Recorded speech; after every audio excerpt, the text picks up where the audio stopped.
review of the previous lesson to keep us caught up and keep us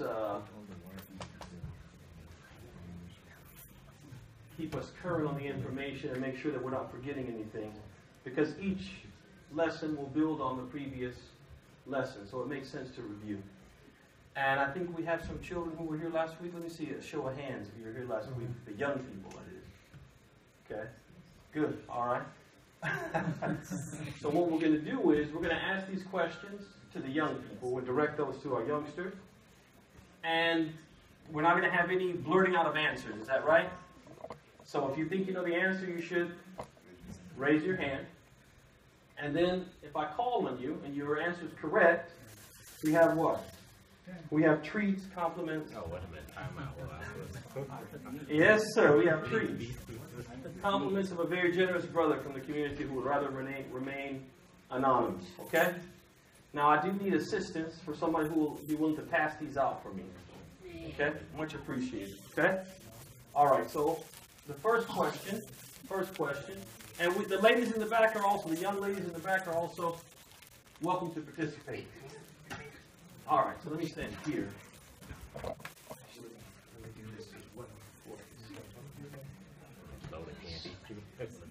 All right, so the first question, where was Ibrahim originally from?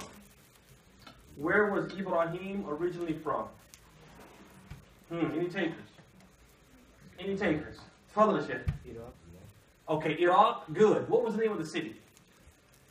Do you remember the city? No. Huh? It's okay, that's still right. Give him the candy. All right, so who remembers the city, though? You remember? Huh? No, not Kufa. Anybody else? Who remembers the city? You remember Habib? I think I do. What's the name of the city? Ur. Al-Ur. Give him the candy. Come on. We'll give it to him, Sheikh. We'll give it to him. Brother, can you have that, brother? Al-Ur. Medina's Al-Ur. All right, that was the first one. Number two, where did Ibrahim settle after leaving Haran? Where did he settle after leaving Haran? Come on, haram alaikum. You guys don't know this. Come on. We spend my huh? If the parents can steal, if the children don't know. Come on, somebody knows that they're just being shy. Huh? No, not after Haran. Not after Haran. Before Egypt, there was something before, and he didn't settle in Egypt, did he? He just visited, right? Palestine. Palestine. Mumtaz. Went to Palestine. Give him candy, although I think his father helped him on that one. Some cheating going on. Lace him in. Hey, what is that? All right, number three. Oh, what is that? All right. Who settled there in Palestine with him? Who settled there in Palestine with him? Come on, don't let me down. Who was with him? And that's not wrong. But that's not who we're looking for. That's not wrong, though. So give him a piece of candy. But that's not who we're looking for. There was somebody that Allah mentioned in the Quran that settled with them. Allah mentioned him in the Quran. Father. The slave? Huh? The slave girl? No. Huh? No. Who knows? Allah mentioned this person in the Quran. Huh? Luke. He's not supposed to right? He's not supposed to have it. When the Jaina, remember? You guys remember the ayah? When the Jaina? Yes. When the Jaina who Lutan? إِلَى الْأَرْضِ الَّتِي بَارَكْنَا فِيهَا لِلْعَالَمِينَ.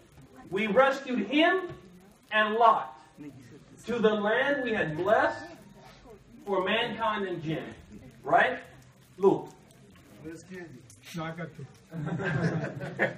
All right, let's go to number 4. What did Ibrahim tell the king of Egypt when he asked him about Sarah? Oh. Don't blur out the answer. One of the youth. Is that a youth right there? Yeah, in the back, yes. She's my sister. Yes, give her candy. Sure. Give her candy. So he said, she's my sister. Is that right? Yes. Okay, so when he said that, did Ibrahim tell a lie? Father, he told a lie? No. Oh. Did Ibrahim tell a lie? No. What did he tell?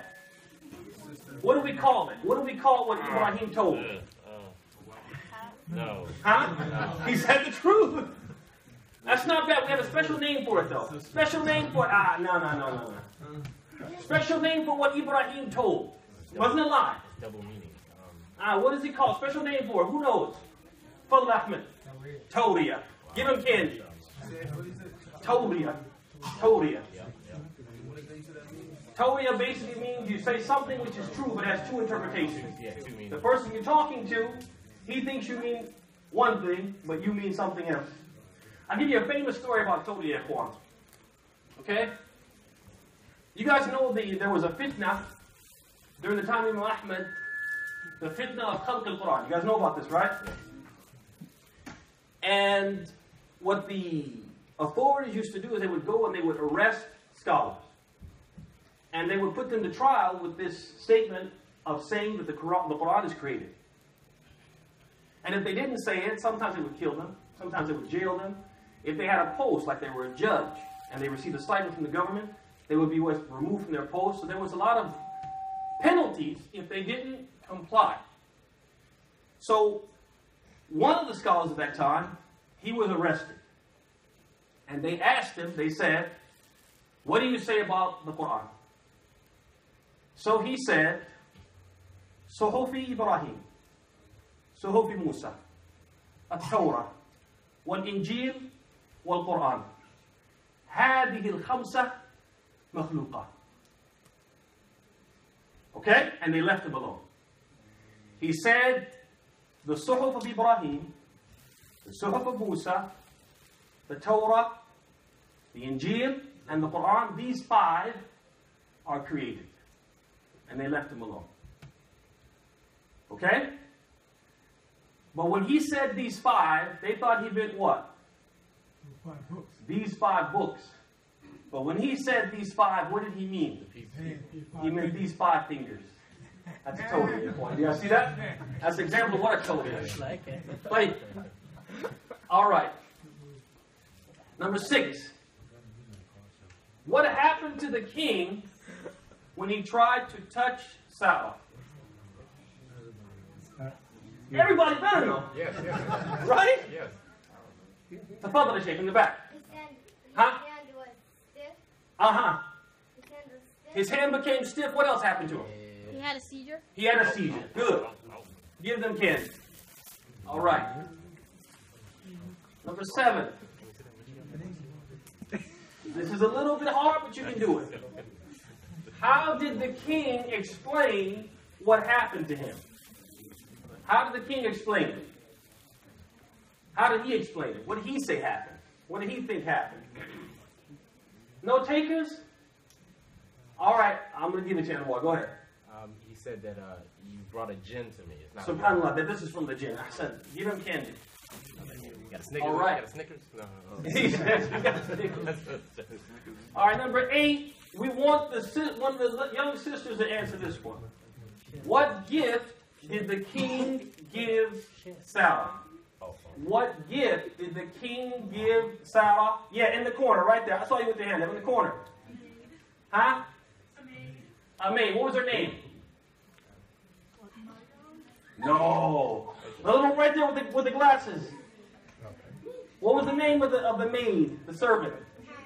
Hajar. Okay, give them both candy. All right, ahsantum. Good. Very good. No.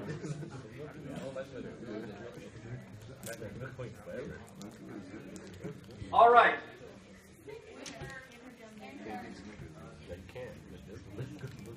So now we start with lesson number 2, ya ikhwan wa akhawat, ya jama'ah. All right. Ibn Kathir, he says that after Ibrahim had lived in Jerusalem for 20 years, his wife Sarah said to him, It appears that the Lord will not allow me to bear you a child. So take my bondswoman Hajar. Perhaps Allah will provide you with a child from her. When she gifted her to him, Ibrahim cohabited with her, and she became pregnant with his child. Ibrahim goes on and says that the historians, or the people of the book, they say that when Hajar became pregnant, she became puffed up and overbearing. Sisters, please don't talk. Thank you. She became puffed up and overbearing towards her mistress. So Sarah became jealous of her. Ibn Hajar said, Hajar gave birth to Ismail, causing Sarah to envy her. Ibn Hajar said, when Hajar gave birth, Sarah envied her and swore that she would cut 3 of her limbs. Hajar was frightened and ran away.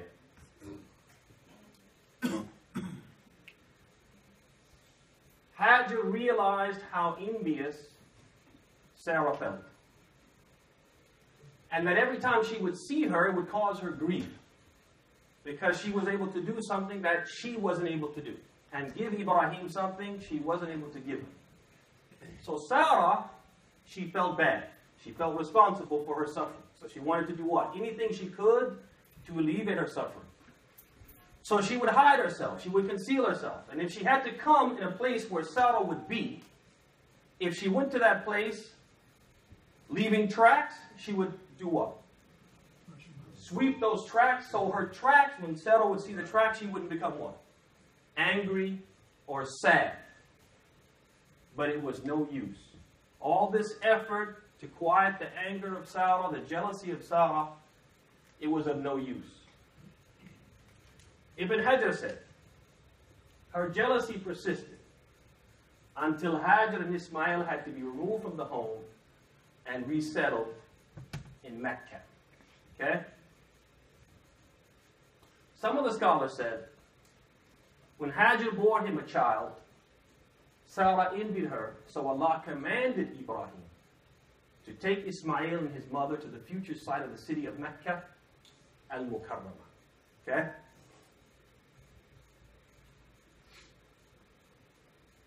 Ibrahim, he brought Hajar to Al-Hijaz and settled her in a barren valley void of any vegetation.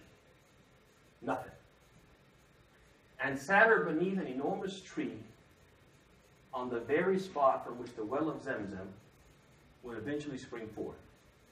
So they go into this barren valley, barren desert, and the only vegetation there is what? Is this tree. He takes her there and sits her beneath the tree.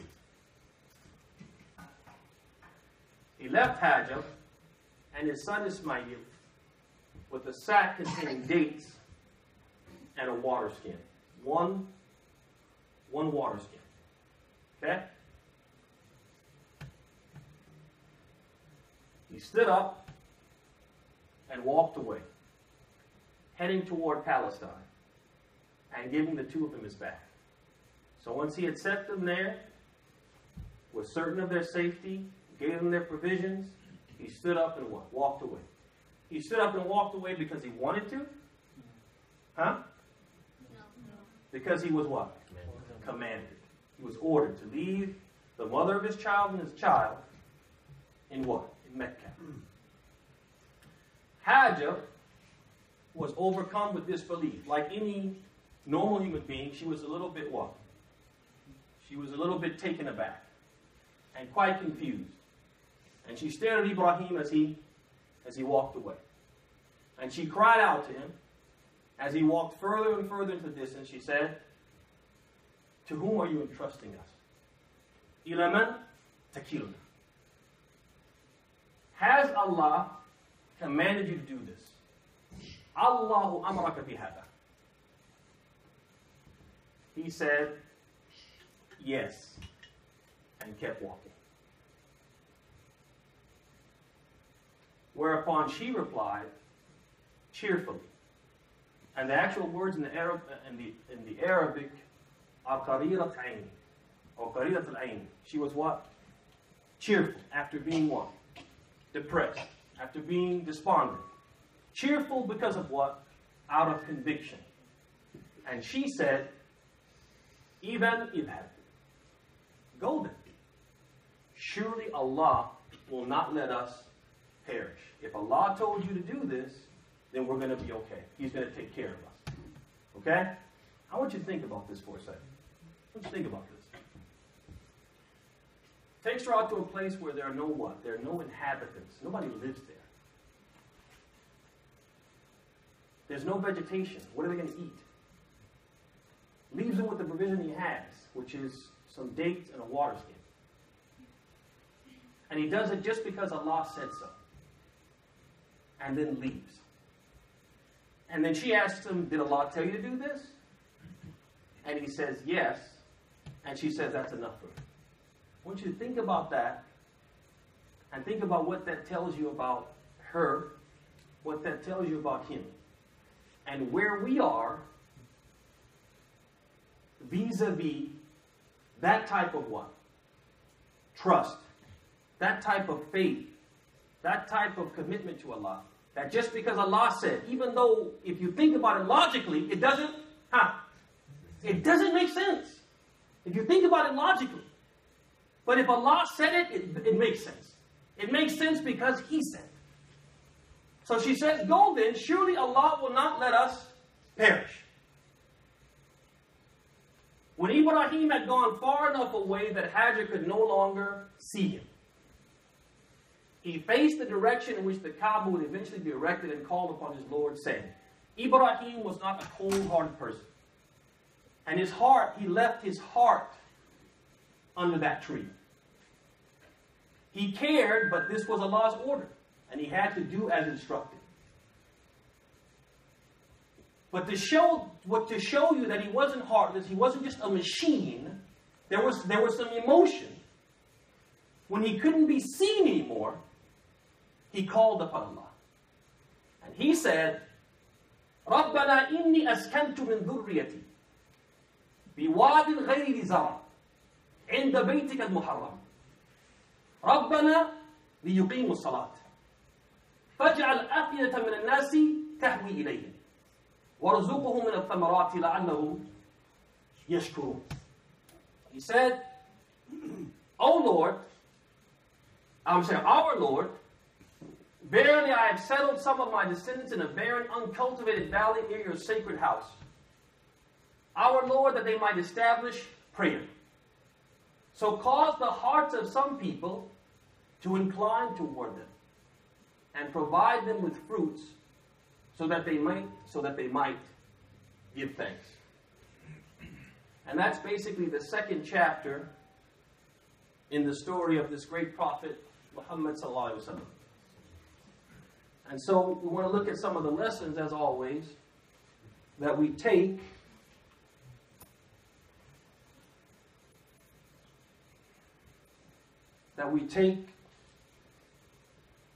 from the lesson. The first lesson is whenever Allah wants to bring about a thing and make it come to pass, He paves the way. يُهَيِّئْ لَهُ أَسْبَابَهُ. He paves the way and creates the appropriate circumstances for its occurrence. Allah subhanahu wa ta'ala, He wants a people to flourish, to prosper in what? In this valley. And He wants that people to be the progeny of Abraham and his son Ismail. And from them to come from their loins the mercy to all of mankind, and a people who will carry the message, the final testament of Allah, to the entire world. Allah wants this to happen. And what He does is He starts what? Paving the road, paving the way for that to happen. And that's with what? The bringing the jealousy of Sarah, The bringing of Hajar to Mecca and leaving her there to do what? To start that process that will ultimately culminate in the coming of this messenger and this final testament. But number 2, even a very pious woman may be overwhelmed by jealousy. Piety does not make one an angel. And faults and shortcomings do not negate piety. So there's no such thing as what? As a perfect person. No matter how good we are or how good we try to be, there's going to be what? Faults and shortcomings. That's the reality. And that's why you notice in the Quran, Allah subhanahu wa ta'ala says, إِنَّمَا الْمُؤْمِنُونَ. The believers are only those who إِذَا ذُكِرَ اللَّهُ وَجَلَتْ قُلُوبُهُم. When Allah is mentioned, their hearts quiver. وَإِذَا تُلِيَتْ عَلَيْهِمْ آيَاتُهُ زَادَتْهُمْ إِيمَانًا. And if his ayat, his verses are recited to them, it increases them in faith. وَعَلَى رَبِّهِمْ يَتَوَكَّلُونَ. And upon their Lord, they put their trust. And he mentions some other qualities. And at the end of the qualities, he says that these people, for them, there will be what? Provisions from their Lord. And what else? وَمَغْفِرَةٌ. I'm sorry, he says, أُولَٰئِكَ لَهُمْ أَجْرُهُمْ مِنْ رَبِّهِمْ وَمَغْفِرَةٌ وَأَجْرٌ أُولَٰئِكَ لَهُمْ أولئك لهم أجر من ربهم أجرهم من ربهم ومغفرة ورزق كريم. These, they will have their reward from their Lord, His forgiveness, and a generous provision. So now, look at the middle. He says وَمَغْفِرَةٌ. And they'll have what? Forgiveness. Like if they're perfect, they don't need what? Forgiveness. So he says, they are the real believers, but even though they are the real believers, they what? They made mistakes such that they needed Allah's forgiveness. And we also have the famous hadith of al-Ifk, the story of al-Ifk, the great lie that was forged against Aisha. And in that story, in the course of that, 2 of the great companions, Sa'd ibn Ubadah, and I think it was Usayd ibn Khudayr, or Hudayr, they were arguing back and forth amongst each other. And Sa'd, he got angry, and he called him a munafiq, he called him a hypocrite. Out of anger and out of chivalry, because it was one tribe against the other, basically. They were being pitted against each other. And Aisha, radiallahu anha, she said, وَكَانَ رَجُلًا صَالِحًا وَكَانَ قَبْلَ ذَلِكَ رَجُلًا صَالِحًا وَلَكِنْ أَخَذَتْهُ الْحَمِيَّةِ. She said that before this, Sa'd ibn Ubadah, he was what? He was a very pious person. He never did or said anything like this. But in this situation, he just got overcome by what? Chivalry. So he was human. But that didn't negate the fact that he was what? Salih. He was righteous. So the point I'm trying to make, Ikhwan, is that we shouldn't think that, okay, how could, if a woman is pious, then she shouldn't be what? Jealous. No. That she could be pious and jealous. And one of the most pious women in the dunya, Aisha radiallahu anha, was what? Was jealous of a wife of the Prophet who had already passed away. But number 3, the jealousy of some women can be so intense that it may lead them to oppress, terrorize others, or otherwise transgress the bounds of Allah. Doesn't make it right, but it can happen. Number 4, Hajar was an excellent role model for co-wives. So what Hajar tried to do, she tried to what? Diffuse the situation as best she could by avoiding things that would make the other person or the other wife angry. So this is an excellent example for what? For co-wife. Number 5, altruism, and this is where you prefer somebody to yourself, compromise, and acquiescence are among the methods we are encouraged to employ in our attempts to resolve conflicts. Yeah, Juan, the reality of life is there's always going to be what? Conflict. There's always going to be conflict. There's always going to be people that we don't necessarily what? Get along with, we don't see eye to eye. And those conflicts need what? They need resolution. They need to be resolved. In many cases, people take the attitude of, I'm open to any resolution that doesn't involve me, giving up what I want. So you have two people that have what? A stalemate. I want what I want, and the only way for this conflict to be resolved is if I get all of what I want. Well, if the other person takes the same position, is the conflict going to get resolved? It's never going to get resolved. So we have to understand that sometimes we have to what? Give to what? To give, to receive, right? And so compromise is something that Muslims are encouraged to what? To do and to embrace. But unfortunately, many people don't embrace the concept of compromise. So it has to be my way or nothing. Right. Number 6. A wife is permitted to question her husband, regarding his decisions and conduct, which she does not understand or considers detrimental. Where do we get that from? Where do we get that from? Hajj, she asked him, to who are you entrusting it? Did Allah command you with this? So she asked him, and a woman has a right to do that if she doesn't what? Doesn't understand? Or she thinks that what she's being told to do, or the situation she's being put in, is harmful. But she shouldn't question just for the sake of what? Question. She shouldn't question just to be contrary, to be contradictory. That you say left, so I'm going to say, why not right? You guys see that? She shouldn't do that. She shouldn't do that. Or if the wisdom is clear to her, then that should what? That should be sufficient, and she shouldn't continue to question after that. Number 7. Some of the commands of Allah and some of what He has decreed may injure the believer, cause him harm, and expose him to adversity. But that should not prevent him from surrendering and submitting to Allah's commands and accepting His decree. Where do we get that from, Yaquan? Said that some of the commands can what? Can hurt you. Can be harmful. Can create difficulty for you. And that is not an excuse not to what? Not to do them, not to fulfill them. Where do we get that from? Leaving his family. Huh? Leaving his family. That Ibrahim was told basically what? To leave them, and they had to what? Stay there. And for both of them there was what? There was some harm, there was some difficulty, there was some adversity for both of them. But the fact that that adversity was there was not something that was not an excuse for them to what? Not to do it. This is important because we live in a time where sometimes practicing Islam is not easy. It's not easy.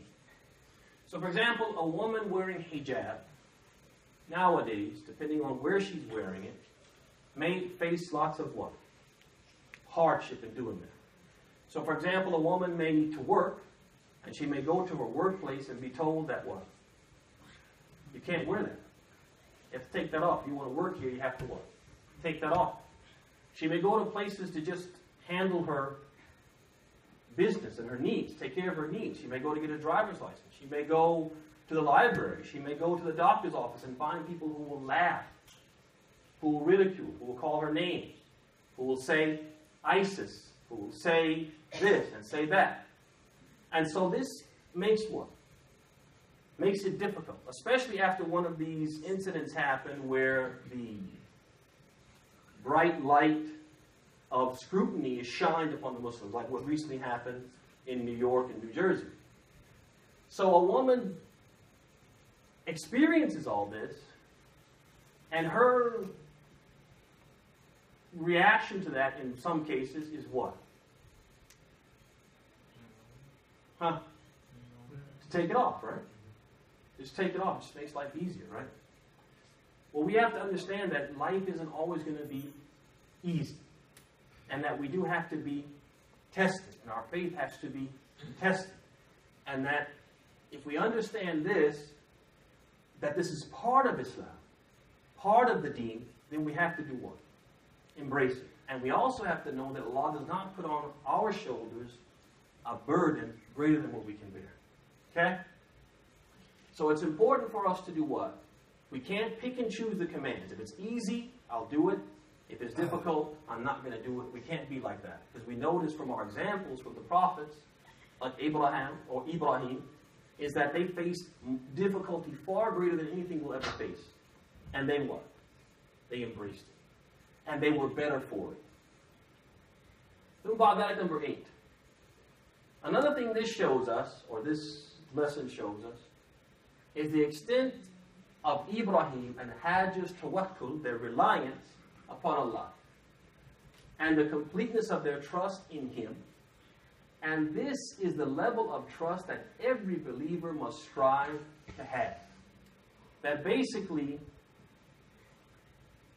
the fact that Allah commands, Allah wants, Allah prescribes, this is enough for us.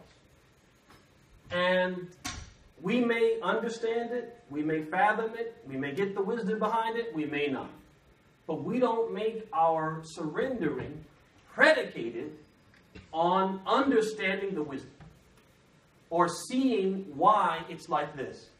Sometimes we don't see why is it like this. I'll give you a perfect example. Nowadays, in our society, one of the arguments, one of the conflicts which are common in Muslim households is the conflict about buying things on credit with interest.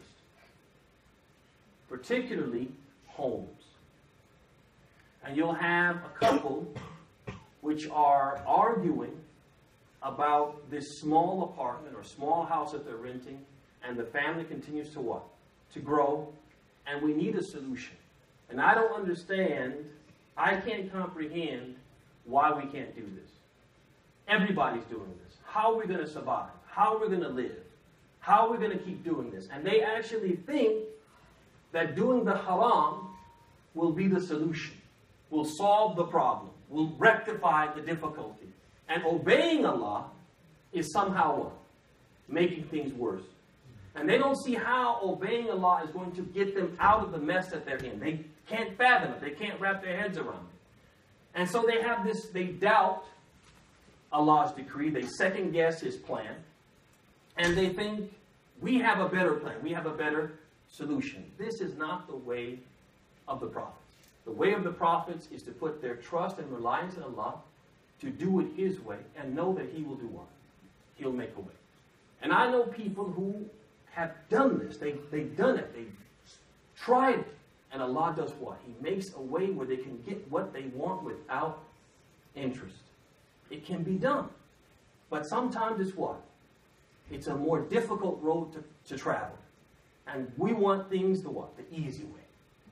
And so we have to understand, ya ikhwan, that this type of reliance and this type of trust and doing it Allah's way and knowing that He'll make it, that's the way we're supposed to be. And this perfect example here, as I said, here's a man who takes his family miles, thousands of miles from where they were, to a place where no one lives, leaves them with a water skin and some dates, and has the total trust that nothing will happen to them. No harm will come to them. Not a single hair from their head will be harmed. That type of trust, do we have that when it comes to, like I said, something as simple as what? As interest. Buying things on credit with interest. We don't have that trust. And as a result, we don't get the same results that they got. Number 9, if a believer is afflicted with a calamity, it is incumbent upon him to turn to Allah in supplication and prayer. Because Allah responds to the one in distress when he calls upon him, removing his hardship and relieving his suffering. Notice, as soon as Ibrahim got out of sight, the first thing he did was what? Was turn to Allah and ask Allah. And beg Allah to take care of his family. Last but not least, a husband and a father must be attentive to both the spiritual and physical needs of his family simultaneously, and not preoccupy himself with one of these needs at the expense of the other. And so this is what happens sometimes, ya ikhwan, is you find people who they are either or type of people. Either I'm going to be the type of father who just cares about the spiritual needs of my family. And so I may neglect their clothing. neglect their food and nourishment, may neglect their shelter. I may be falling short in that.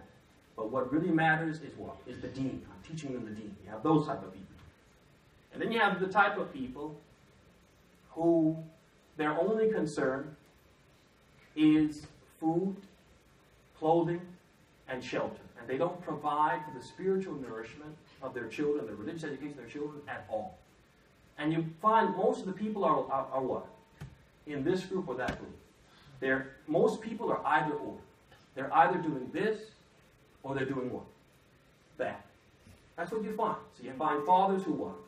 I have to take care of my family. And to them what that means is provide them with the best house to live in, the best clothes to wear, the best food to eat. And when it comes to the deen, they are totally negligent.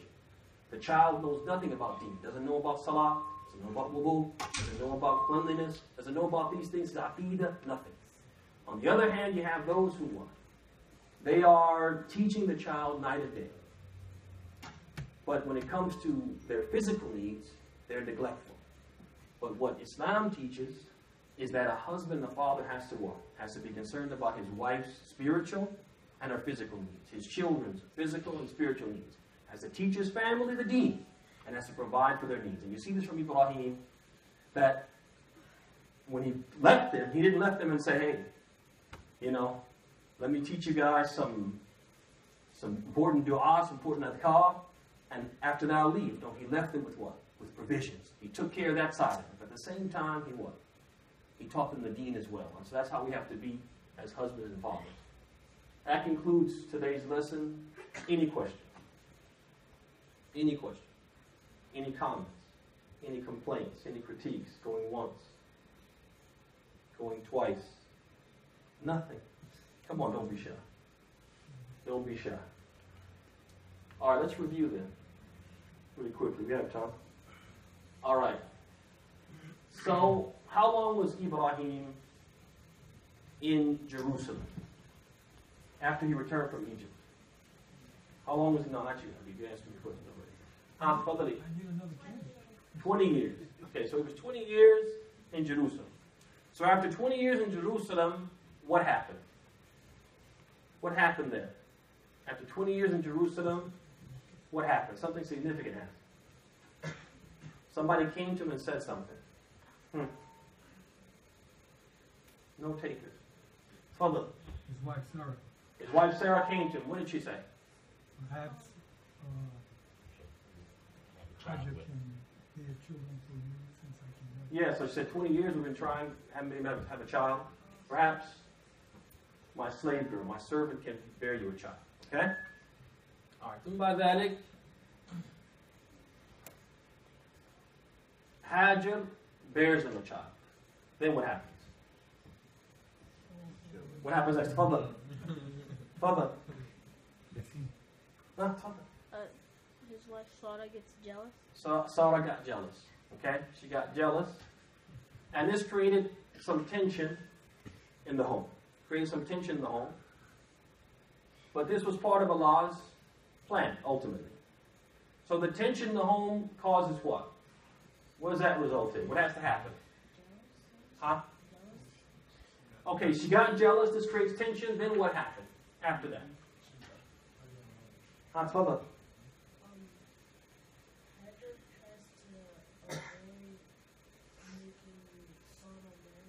She tries to avoid making her angry. Does different things to keep her from getting upset. Did that work? It didn't work. So then what happened? What had to happen? She had to go to Mecca. She had to go to Mecca. But, okay, Ibrahim takes her to Mecca because he thinks it's a good idea. No, he takes her to Mecca. Why? Because Allah commanded. Okay, so takes her to Mecca. Takes her to Mecca. And where do they go in Mecca? Where do they go in Mecca? Under a tree. Under a big tree. Ahsan. Goes under a big tree. And what's significant about this tree? It's in the back. What's significant about the tree? It's the tree that the Zamzam came. Ultimately, Zamzam's going to what? Burst forth from underneath this tree. Very good. Okay. So once he sets them under the tree, he leaves them with something. What does he leave them with? Father. Yes. Okay, dates and what else? And a water skin, right? And a water skin. Perfect. Okay. All right, so then when he leaves, he goes to leave. Hajjah, she says something. What does she say? Hajjah says something. What does she say? Tfadl, you, in the gray, yeah. I'll take a guess. I wasn't there the whole thing, but I think she'll say, like, why are you leaving or something. Okay, why are you leaving? Okay, not bad. What else does she say? In the back, yes. Yes. Yes. Huh?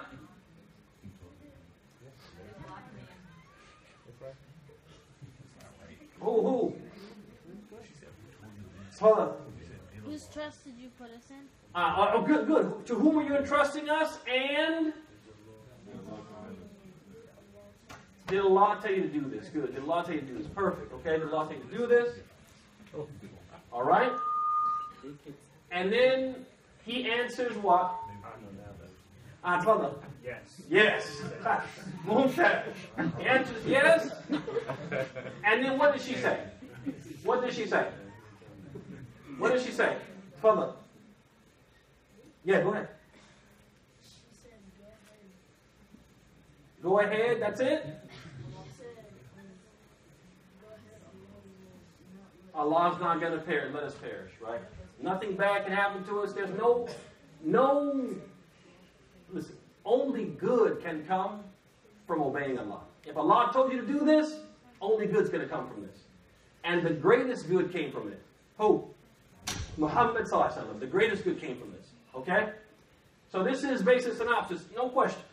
No comments, no complaints? Okay, we'll stop there. Wa sallallahu alaihi wa sallam ala Muhammad.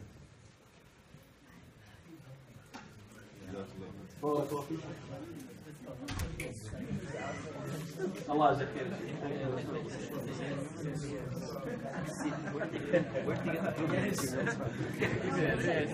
Yeah, you can. Yeah, they probably want his hands doing.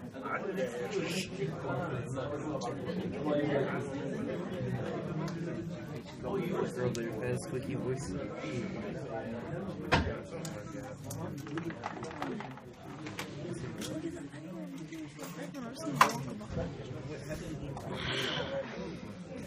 Do you want me to pause it? They're unsetting.